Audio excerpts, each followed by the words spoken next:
Hello and welcome to more game analysis from the Olympiad. This time around we have a game between Alexander Fier from Brazil and Robert Vidal from Andorra. Now Fier is rated 25.58, Vidal is rated 24.28, so quite strong players.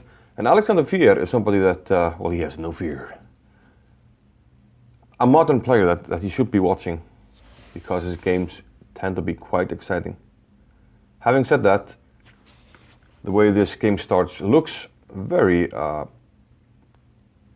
innocuous, or looks like White is ambitious, not ambitious, but as we'll see, things are not so clear. So knight f3, d5, c4, White is playing the ready opening, and knight to a3. So we want to regain this pawn here on c4, and black really has no good way to keep that pawn. You can't play b5, and queen here, just queen a4 check if you want to regain the pawn. Black played a6, Fier took the pawn, and after b5 this very unusual placement of the knight here on the e3 square. It's very rare that you see the knight placed like this in front of the pawns already on move 5, but that's the case.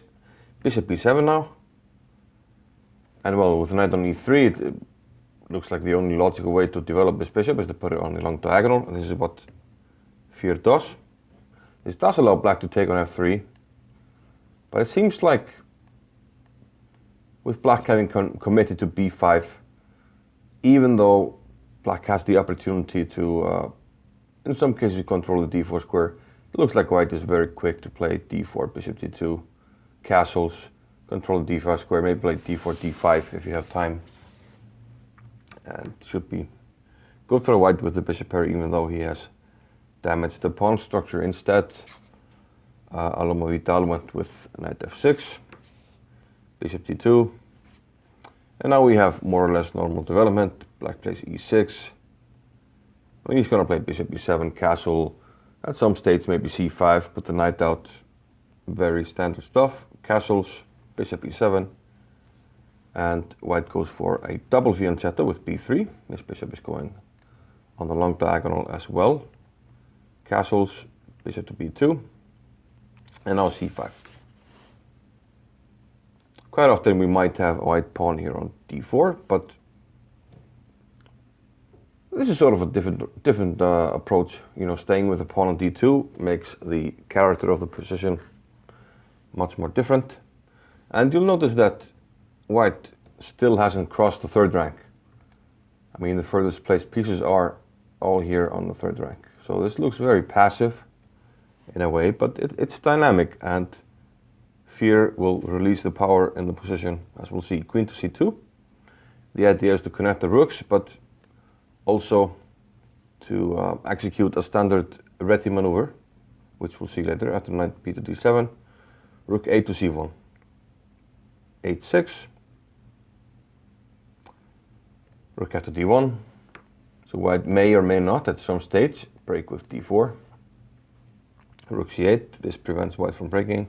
So queen b1, getting out of the way of the rook, but also preparing to put the queen on a1, from where we have this battery of the queen and bishop lining up on the long diagonal. And this is sort of how Reti used to play his opening. When it first started, he would put the queen on a1, bishop on b2, often even double the rooks on the c file. Very flexible. Still, we're on move 14, and White doesn't have a piece in front of the third rank. Queen b6, and now queen a1. Rook f d8. Black is just playing all the solid moves, the correct moves in a way. Very standard and solid setup, but now White starts to prepare some actions. He plays h3.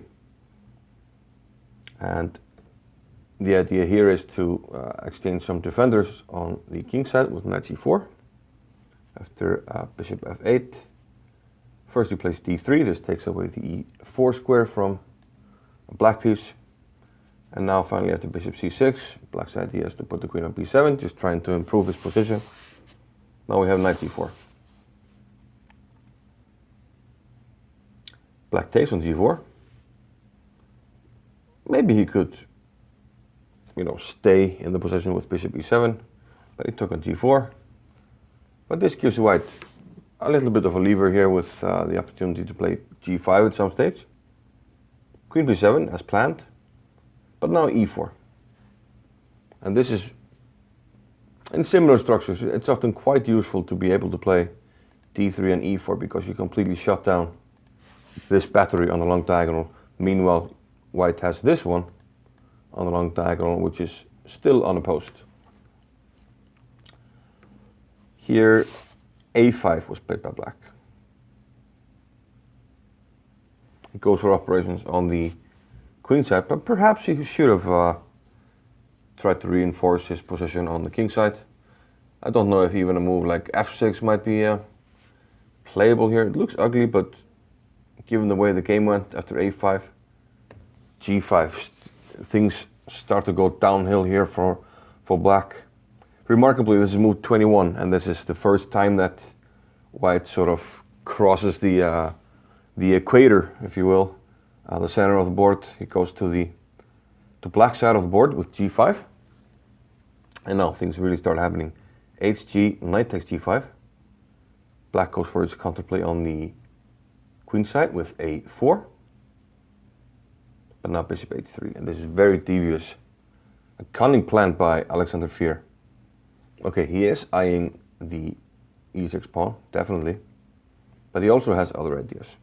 Black reinforced the e6 pawn, but now the true idea of bishop h3 comes to light. King g2. He wants to activate the rooks on the h file. And, well, black falls for it. He takes on b3. And I'm not sure he can do much, because if you want to kick the knight, let's say f6, then e6 is hanging. After rook h1, black still went for it on the queen side, but it's already too late, because here white has a forced win. Executing a very nice pattern. He played bishop takes e6. And what's the idea? Can you see it? After well, both f takes e6 and rook takes e6. Slightly more complicated with rook takes e6 because we're adding another pattern. So combining two patterns, but the main pattern remains. He played rook takes e6 in the game. Let's first examine f takes e6. If f takes e6, Alexander Fier would have played the same move as in the game. So if you were given a puzzle here, white to move and win, would you find it? Take a moment and execute the winning move.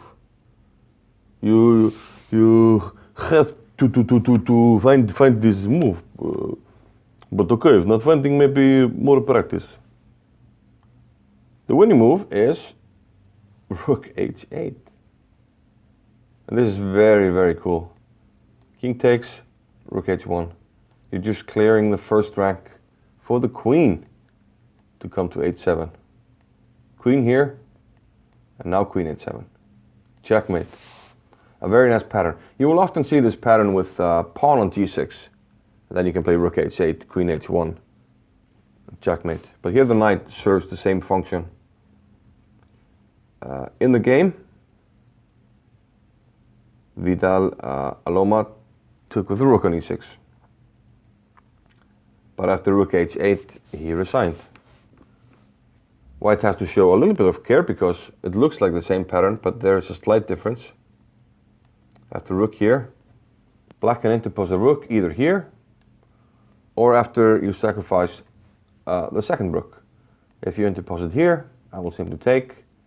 Note that the pawn is pinned because of the bishop, and then I'll just go back to as if nothing happened and checkmate you again.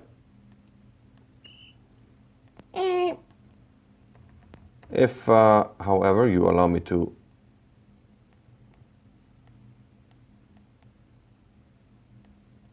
sack the second rook, it doesn't matter. The pawn on g7 is still pinned, so I take with the queen, and nothing to be done, checkmate.